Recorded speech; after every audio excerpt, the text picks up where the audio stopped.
그러면 멱살을 잡거나 뭐 이렇게 이런 형태가 돼야 되는 거지. 네. 그지? 옷을 벗겨서 그 얘기를 하는 게 말이나 됩니까? 네. 전혀 네. 본인은 거짓말을 하고 있는 거죠.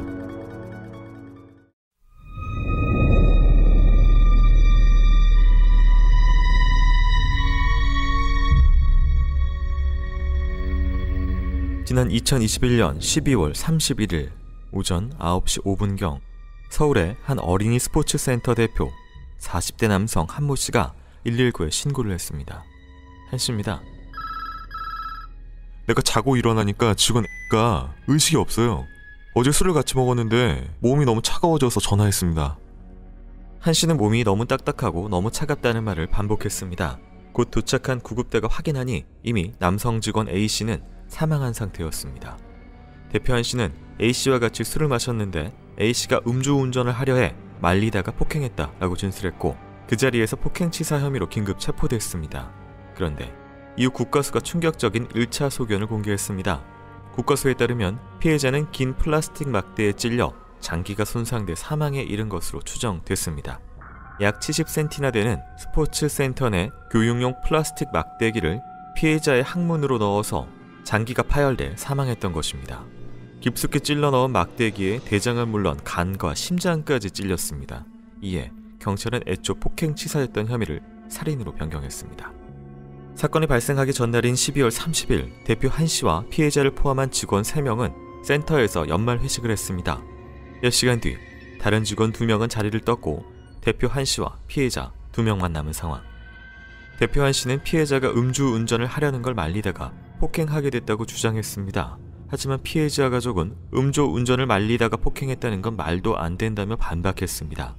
유가족이 제시한 피해자 휴대전화 메시지를 보면 30일 밤 9시 30분경 피해자가 가족들에게 20분째 대리가 안 잡힌다는 메시지를 보냅니다. 이에 가족은 그냥 근처에서 자, 대리 어디를 불렀니? 라고 답장을 하며 다른 대리기사의 전화번호를 피해자에게 보냈습니다.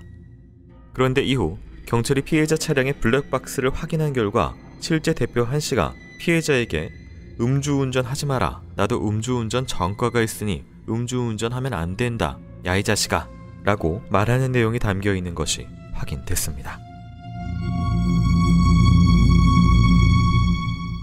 안녕하세요. 이곳은 크라임 전 진행과 연출을 맡고 있는 김PD입니다. 청취자 여러분들 반갑습니다. 날카롭고 정확한 분석으로 대한민국의 정의를 세우고 계시는 배상훈 프로파일러님 모십니다. 예, 안녕하세요. 배상훈입니다. 반갑습니다. 네, 반갑습니다.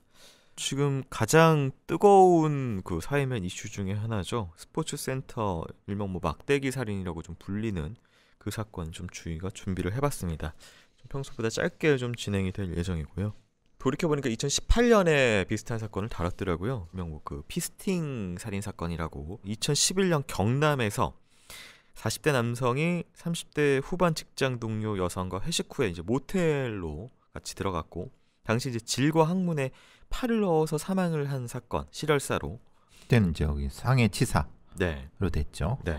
일단은 피스팅 이런 가학 범죄, 요걸 먼저 한번 좀 설명을 해주신다면요. 피스팅이라는 건 말 그대로 이제 예를 들면은 뭐 신체의 특정한 어떤 부위에 손가락이라든가 아니면 기타 비슷한 형태의 물건을 넣고 특정한 성적 행위를 하는 거기서부터 유래된 개념이 피스팅이라는 개념인데 네. 이 피스팅이라는 개념의 결과는 심각한 상해가 이루어지고 네. 사망까지 이르는 경우도 많지만은 이 자체가 곧 범죄가 되는 처음에는 그러지 않았는데 네.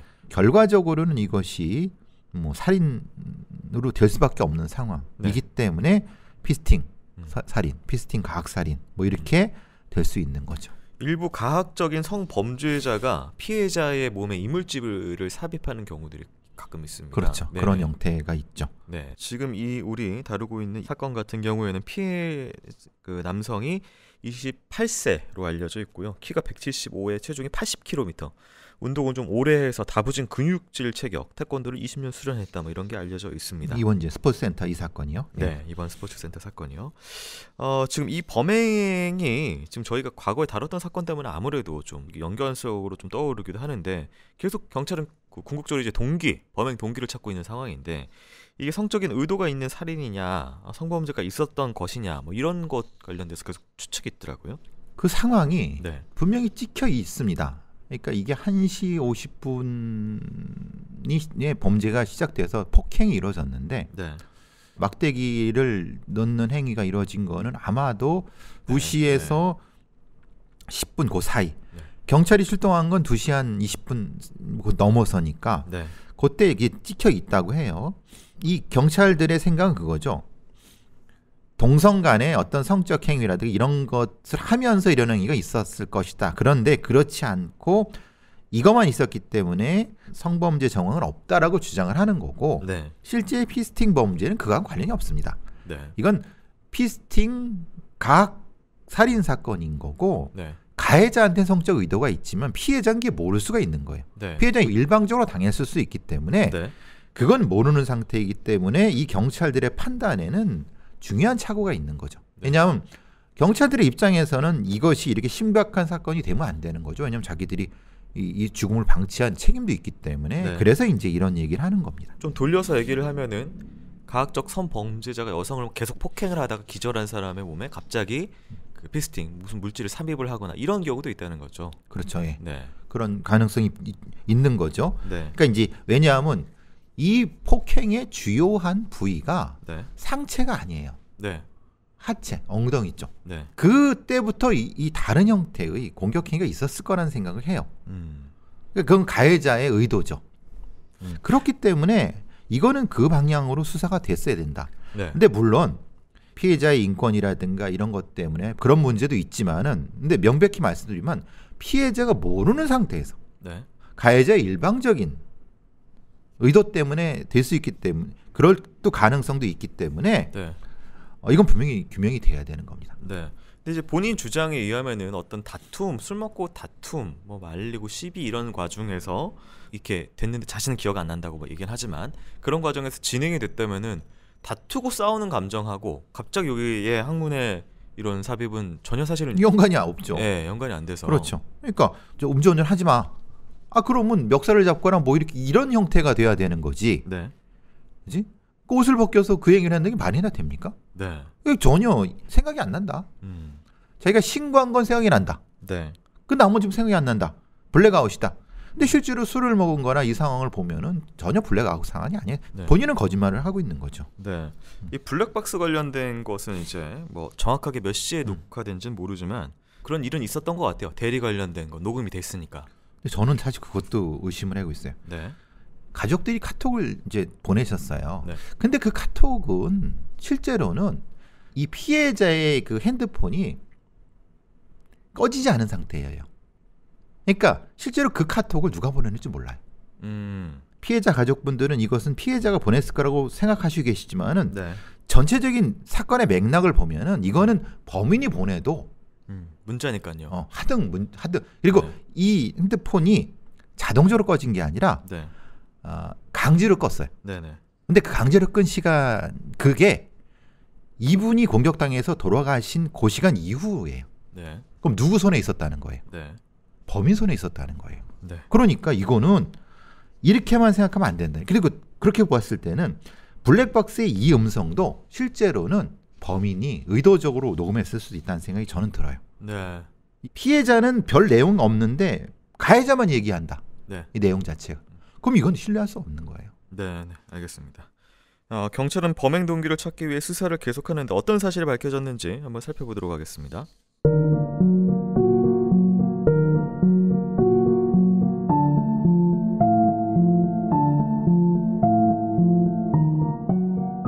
범인 한 씨는 자신이 경찰에 신고한 사실만 기억나고 범행은 기억이 잘 나지 않는다는 취지로 진술했습니다. 현재 경찰은 한 씨의 휴대전화 포렌식 작업을 진행하는 등 범행 동기를 파악하고 있는 중입니다. 평소 한 씨는 피해자의 생일이나 명절 선물을 챙겨주는 등 사이가 원만했다고 했습니다.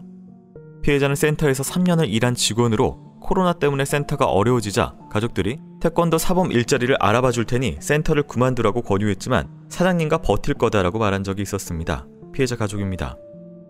동생이 한 씨한테 부정적인 이야기는 안 했어요. 오히려 사람 좋다라고 말한 적은 있었어요. 센터의 다른 직원도 피해자가 열심히 일했고 한 씨와 평소 대화를 많이 하며 유대감이 깊어 보였다고 진술했습니다. 센터 직원들은 종종 회식을 해왔기에 이번 회식이 처음도 아니었으며 회식 날의 상황도 평소와 같았다고 했습니다. 그런데 이상한 점도 있었습니다. 밤 9시 30분 피해자가 가족에게 메시지를 보낸 후 밤 10시 54분에 갈게 라고 메시지를 보냈으나 집에 오지 않자 가족이 자정쯤 피해자에게 전화를 걸었습니다. 그런데 피해자의 휴대전화가 꺼져 있었습니다. 하지만 나중에 확인해보니 배터리가 절반 정도 남아있던 상황. 이 때문에 누군가 고의로 피해자의 휴대전화를 끈 게 아닌가 하는 의혹이 제기됐습니다. 경찰은 당시 상황이 담긴 CCTV를 확인했고 두 사람이 차량에서 다투고 스포츠센터로 올라온 이후인 새벽 1시 50분경 최초 폭행이 이뤄진 것으로 보고 있습니다. 대표 한씨가 운영하는 센터는 어린이 스포츠 센터였기에 CCTV가 센터 내를 비추고 있어 범행 장면이 고스란히 찍혀 있던 것입니다.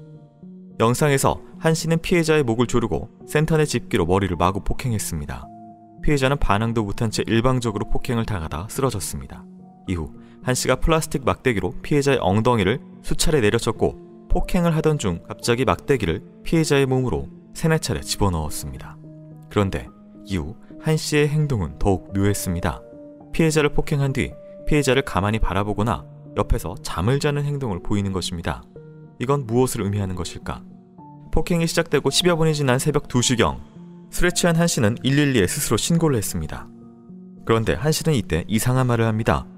누나가 폭행을 당했다는 말을 남긴 한씨. 한씨는 신고를 한 뒤 엎드려 쓰러져 있던 피해자의 몸을 바로 돌려 눕혔습니다.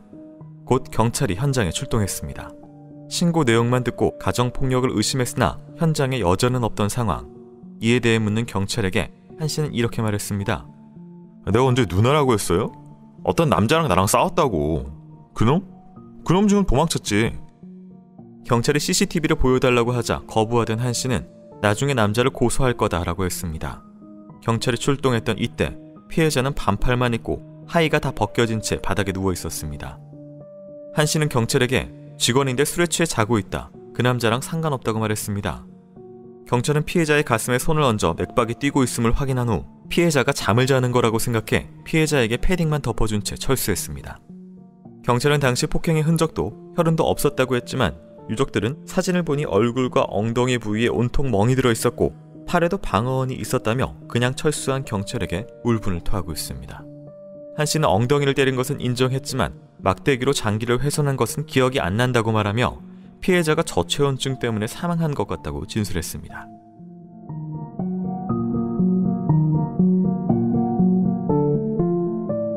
당일 상황을 다시 좀 살펴봤습니다.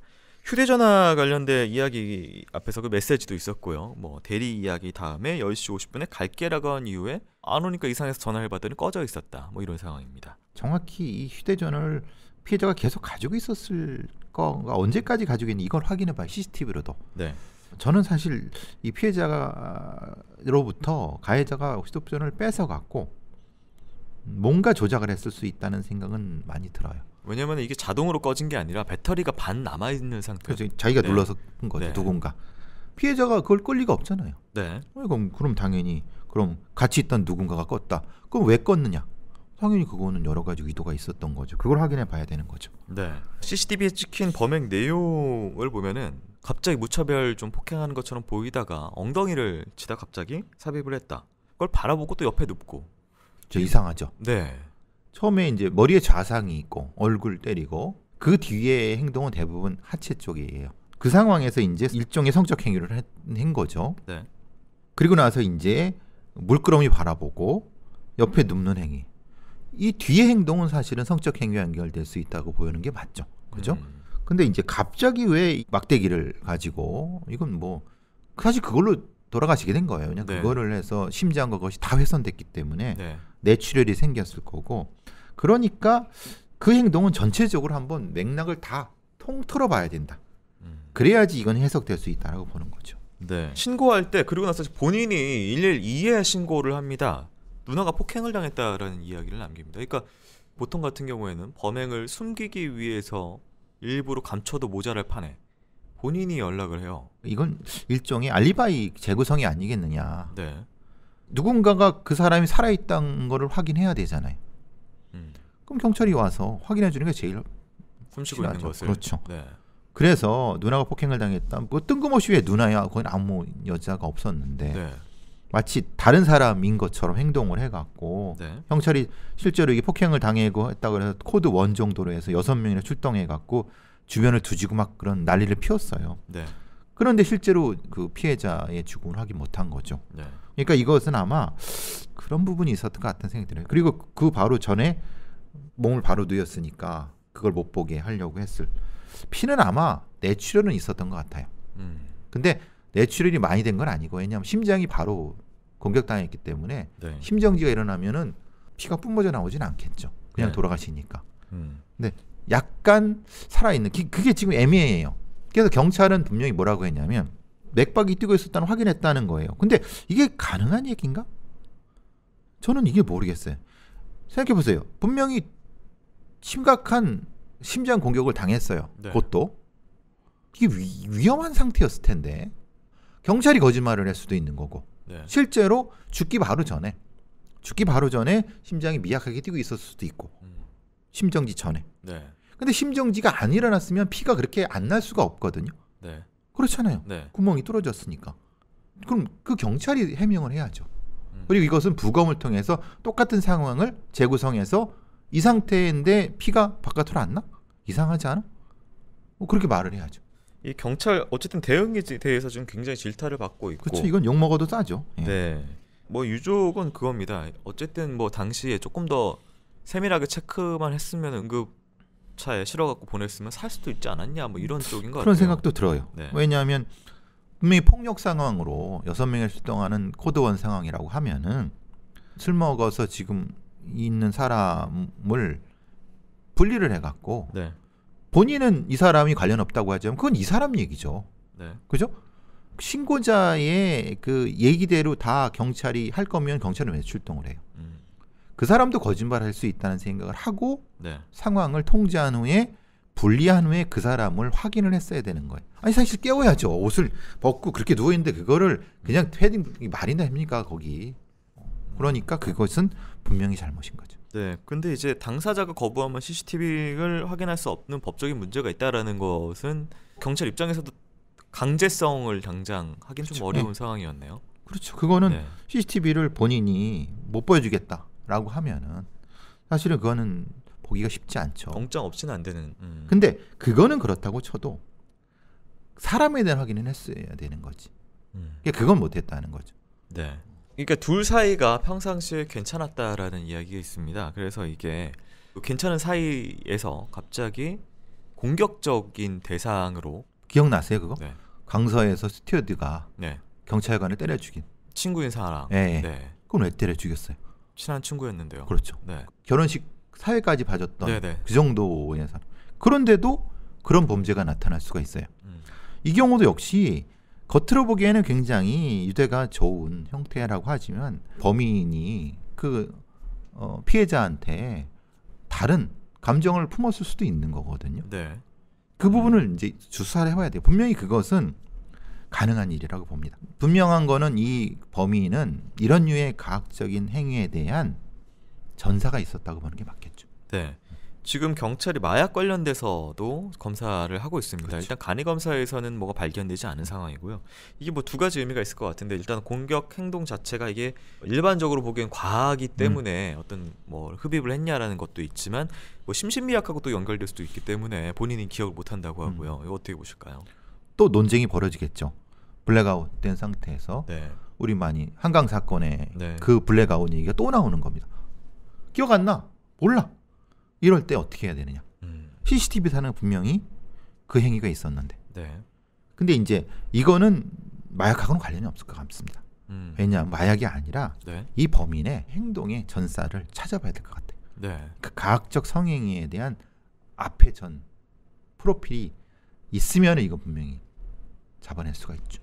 그러니까 마약이나 심신미약이나 어떤 그 만취 같은 행동으로 보기에는 뭐 예를 들어서 핸드폰이 꺼진다든지 추정컨대 알리바를 위해서 경찰을 부른다든지 뭐 이런 것들이 좀 약간 계획되거나 이성적인 판단에 의한 행동처럼 좀 보이긴 그렇죠. 합니다. 네. 119 신고할 때 그 얘기도 안 했대잖아요. 네. 그리고 그게 다 녹음이 됐대잖아요. 네. 그러니까 이 사람은 자기가 뭔 행동인지 알고 있었다는 거는 입증이 될 수 있어요. 네. 근데 그게 왜 그랬는가에 대한 설명이 필요한 거죠. 분명히 본인이 말하는 대로 생각이 안 나는 건 아니에요. 근데 왜 그랬는가에 대한 걸 본인이 전혀 얘기하지 않잖아요. 네. 그걸 찾아내야죠. 동기도 물론 이제 밝혀야 되는 부분이긴 하지만 한 가지 이제 의문되는 부분은 이곳은 이제 본인이 대표로 있어서 이제 어떻게 돌아가는지 알고 있고 CCTV가 있는 것도 알고 있을 텐데 그 비추고 있는 곳에서 범행을 했다라는 점, 그리고 이게 힘 조절이 안 돼서 사망케 한 것인지 원래 그렇게까지 할 생각이 없었는데 왜냐면 살인을 할 목적이거나 가학적인 범죄를 할 목적이면 예를 들어서 조금 은폐되거나 그렇죠. 뭐 그런 데서 했을 텐데 뭐 이런 것들이 좀 남거든요. 그래서 제가 전사를 얘기한다는 거예요. 네. 그러니까 힘 조절이 안 됐다. 음. 그러니까 전사가 있을 수 있다는 거죠. 네. 그걸 찾아내면 설명이 되는 거죠. 네, 알겠습니다. 현재 이 사건 같은 경우에는 지금 많은 관심 속에서 경찰이 수사를 진행을 하고 있습니다. 현재까지는 경찰은 범행 동기를 특정하지 않고 알아보는 중이다라고 이야기를 하고 있는데요. 지금 유족들은 계속해서 좀 억울함 좀 제대로 대했으면 좋겠다. 그리고 청원도 올라오고 있는 상황이고요. 명명백백하게 이 사건의 결과가 다 밝혀지기를 바라면서 이 사건 여기서 마치도록 하겠습니다. 교수님 오늘 수고 많으셨습니다. 고맙습니다.